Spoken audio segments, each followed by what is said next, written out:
Fazl ibn Abbos, Ubaydulloh ya Abdulloh, keyin 4-lari Qusam ibn Abbos. Sahoba, payg'ambarimizni yoshliklarida ko'rib katta bo'lgan. Bilyapsizmi? Qanaqa ulug' insonni muborak jasadlari bizni Samarqandda yotibdi. Mana shohi zinda deyilishining sababi nima? Savol. Mana shu yerda qo'shimcha qilaman. Shohi zinda deyilishining sababi azizlar, ya'ni fors tilida shohi zinda tirik shoh degani. Nima uchun unaqa bu kishi tirik shoh desak, ba'zilar aytadiki, bu to'qima nimada xalq tarqab ketganda shu narsa nima?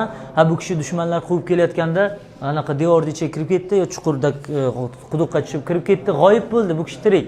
Yo'q azizlar. Har bir inson bor o'ladi, tamom. Bu kishi nimaga shoh zinda tirik shoh deyilishining sababi, hozir kirganda maqbara qabr toshlarining 3-qavatida Oli Imron surasining 169 hamda 170-oyatlari. Ba'zilar 171 ustozlarimiz bizga o'sha olgan ta'limimiz bo'yicha aytishadi. Nima degani? Ya'ni Alloh yo'lida vafot etganlar, tiriklar, ular o'lmaslar degan oyat bor. Shu oyatdan murodki, bu kishi nima bo'ldi? Shohi zinda, ya'ni tirik shoh deb ataldi. Tirik shoh deyilishiga sabab mana shu azizlar. Bilardikmi? Hozir kirganda mana bu panjara ortidan qabrlari ko'ramizda, hozir bular chiqqandan keyin kiramiz.